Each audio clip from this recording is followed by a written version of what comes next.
team Entrepreneur Pays. Aujourd'hui, on se retrouve pour une troisième interview, donc avec Madame Ingrid Violo. Bonjour.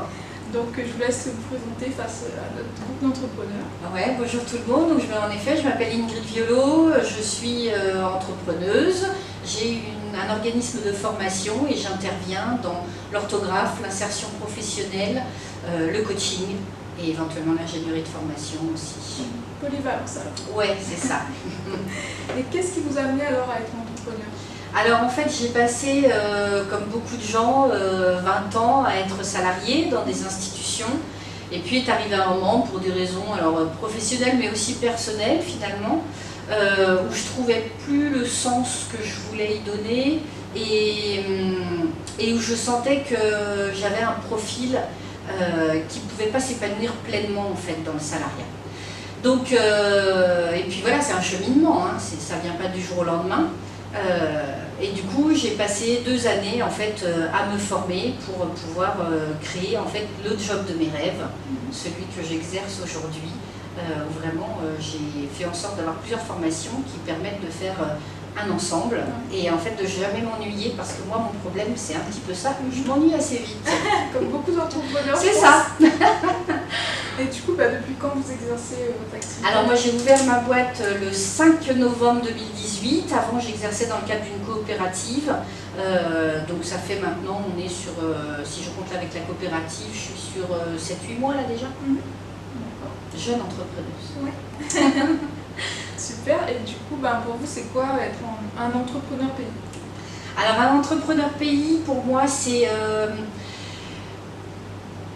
trouver les besoins en fait des Réunionnais, et puis voilà, partir de leurs besoins en fait du territoire et trouver ce qui peut y répondre tout simplement. Donc en fait, c'est pour ça que moi j'agissais beaucoup dans l'insertion professionnelle.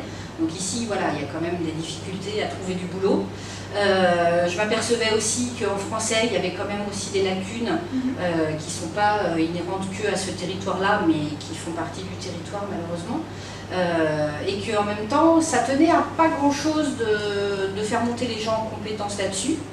Et puis le coaching, parce que là aussi, je trouve que ce soit sur le territoire ou ailleurs, mais je pense que la Réunion en a besoin, des gens qui se connaissent mieux, sont des gens qui vont être de meilleurs professionnels, et ça me tenait vraiment à cœur. Ouais. Donc voilà. Mieux se connaître finalement. Ouais, et puis voilà, vraiment être au service de la population locale. Ça c'est vraiment, quelles que soient les communautés, peu importe, mais ça c'est vraiment mon leitmotiv. Non, c'est top. Voilà. Et du coup, votre plus belle histoire en tant qu'entrepreneuse? Alors ma plus belle histoire, elle remonte à début de l'année, là, avec un groupe de community managers. Donc je formais sur l'orthographe et les écrits professionnels. C'est toujours des thématiques un petit peu difficiles à amener parce que les gens sont un peu réfractaires, ils sont des fois traumatisés par leurs histoires, leurs blessures d'enfance vis-à-vis de la langue et de l'écrit. Et puis à la fin de la formation, eh bien, des petits messages de remerciement en me disant finalement l'orthographe c'est chouette, merci, une qui m'écrivait encore, et je trouvais que, et d'autres qui m'ont pris dans leurs bras en me disant tu nous as réconciliés avec l'orthographe, et ça, c'est pour ça que je fais ce métier en fait. Voilà. C'est formidable, parce que je pense que finalement la France entière a besoin de plus de bonne orthographe. Je pense que ce serait bien, oui, tout le monde n'en a pas conscience. Mais là où c'était aussi une belle histoire, c'est que ces gens se préparaient à faire un métier de l'écrit, en avaient pris conscience, avaient été assez ouverts d'esprit pour se rendre compte que c'était vraiment un point à améliorer pour l'ensemble du groupe. Et du coup, ils avaient vraiment réussi à prendre ce que je pouvais apporter. Et ça, ça fait en effet des belles histoires. C'est pas le cas à chaque fois, mais quand ça arrive, c'est plutôt chouette. Super. Et du coup, quel serait le conseil à donner aux entrepreneurs en général? Aux entrepreneurs, alors ce serait à mon avis de bien avoir préparé son projet avant de se lancer. De savoir, de lui avoir donné du sens, de savoir pourquoi on veut faire ça. Vraiment, ça je crois que c'est le départ, et pas se lancer pour se lancer en fait. Ça peut paraître une évidence, mais j'en connais qui se lancent pour se lancer. Alors que vraiment il va y avoir tellement d'obstacles en fait, que quand on n'a pas trouvé le sens et la motivation, ça va être... ouais, voilà, exactement. Alors que si on sait vraiment pourquoi on le fait, les obstacles ça fait partie de la vie, mais on va les surmonter parce qu'on sait où on veut aller.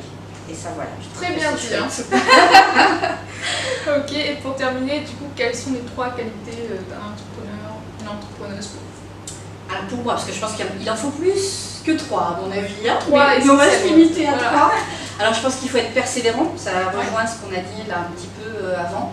En effet, il ne faut pas baisser les bras dès le premier obstacle, vraiment il faut persévérer et il faut s'accrocher parce que derrière il y a des belles choses aussi à vivre. Je pense qu'il faut rester soi-même, ce qui peut là aussi sembler facile et finalement quand on se retrouve entrepreneur ou entrepreneuse, on a envie de plaire parce qu'on veut avoir des clients. Et du coup on peut se perdre un petit peu à vouloir faire des choses qu'on ne ferait pas normalement. Ouais, voilà. Et en fait, mais vraiment respecter ses valeurs parce que finalement, on ne plaira pas à tout le monde, mais en respectant ses valeurs, on va s'attirer un peu les clients idéaux. Voilà. Et la troisième, eh ben, j'ai envie de dire, la troisième qualité, garder l'enthousiasme, parce que c'est aussi ce qui fait qu'il va y avoir justement des belles histoires, probablement. En tout cas, on sent, vous respirez la réussite, la confiance en soi. La réussite, je ne sais pas, mais en tout cas, l'enthousiasme, et oui, la joie de faire ce que je fais, où vraiment, voilà, j'ai mis du temps, mais j'ai trouvé mon métier idéal, et j'ai trouvé vraiment le job, en fait, je me lève le matin et je m'amuse, plus que je travaille. Et ça, ouais, c'est pas tous les jours comme ça non plus, oui. Mais très souvent, ouais, j'ai plus l'impression de m'amuser que de travailler. Donc, je suis une entrepreneuse heureuse. Ah, bah, c'est ce qu'on veut entendre. Hein. Parfait. Merci beaucoup merci pour Chloé. cette interview. Merci beaucoup aussi. Et on souhaite une belle journée à nos entrepreneurs et on vous dit à bientôt pour une nouvelle interview. Au revoir. Salut.